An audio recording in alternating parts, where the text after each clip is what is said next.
Ndugu wananchi, ndani ya miongo 6 tumeweza kulinda uhuru wetu na mapinduzi matukufu ya Zanzibar dhidi ya matishio mbalimbali.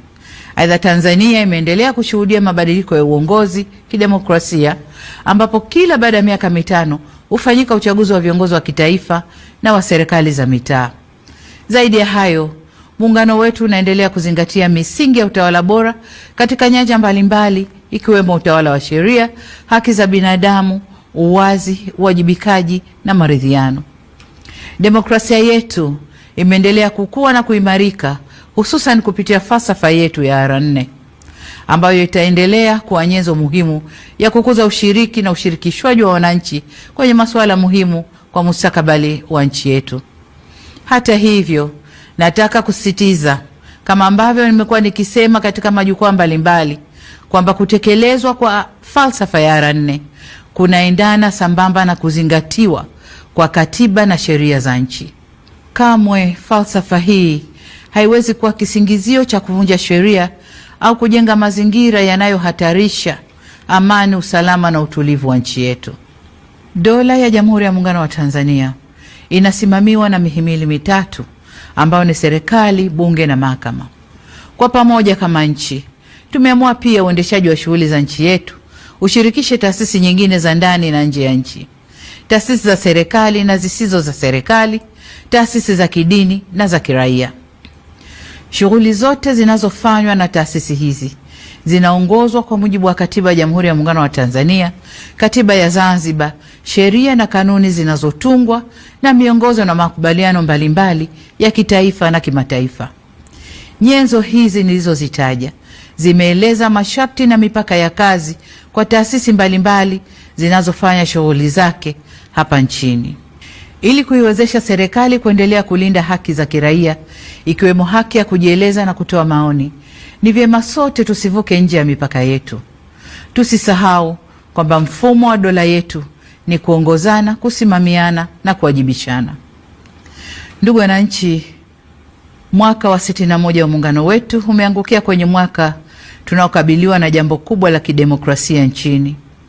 Tutafanya uchaguzi wa kuwachagua rais wa Jamhuri ya Muungano wa Tanzania na rais wa Zanzibar na mwenyekiti wa Baraza la Mapinduzi, wabunge wa Bunge la Jamhuri ya Muungano wa Tanzania na wajumbe wa Baraza la Wawakilishi pamoja na madiwani.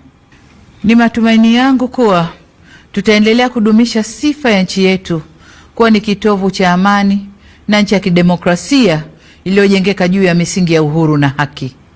Serikali imejipanga kuhakikisha kuwa mahitaji yote ya Tume Huru ya Taifa ya Uchaguzi yanapatikana kwa ukamilifu na kwa wakati.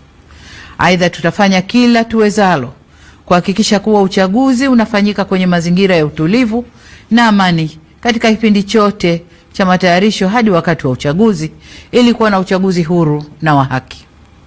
Wito wangu kwenu wananchi, mjitokeze kwa wingi kushiriki katika mchakato mzima wa uchaguzi, kuanzia kujiandikisha kwenye daftari la kudumu la wapiga kura, kujitokeza kugombea na hadi kupiga kura. Niwatake viongozi, wanachama na wafuasi wa vyama vya siasa tuzingatie taratibu na sheria za nchi. Uchaguzi huu uwe ni fursa ya kuimarisha zaidi umoja na demokrasia yetu, ili tupate viongozi bora na walio imara. Kamwe tusiruhusu uchaguzi huu kuwa chanzo cha migogoro, chuki, mivutano na uvunjifu wa amani ndani ya vyama, baina ya vyama au nchini kwa ujumla.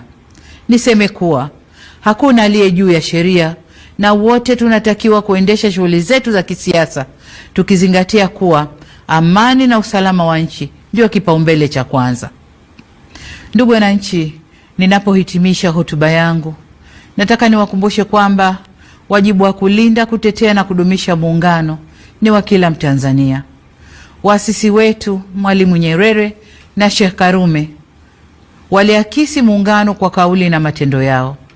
Nasi hatuna budi kudumisha tunu hii ya taifa letu kwa kuimarisha misingi ya udugu, uzalendo, amani, mshikamano na umoja wa kitaifa. Hizo ndizo nguzo zinazoleta umadhubuti na uimara wa muungano huu. Tuilinde misingi hii ili tuweze kufikia matamanio ya waasisi wa taifa letu ya kuwa na taifa moja lenye nguvu zaidi kiuchumi, kisiasa, kijamii na kidiplomasia. Kesho tunapofikia kilele cha maadhimisho ya miaka 61 ya muungano wetu katika mikoa na wilaya zetu zote za nchi nzima, nitumie fursa hii kukutakieni Watanzania wote maadhimisho mema ya miaka 61 ya muungano. Mungu ibariki Tanzania, Mungu aubariki muungano wetu, na asanteni sana kwa kunisikiliza.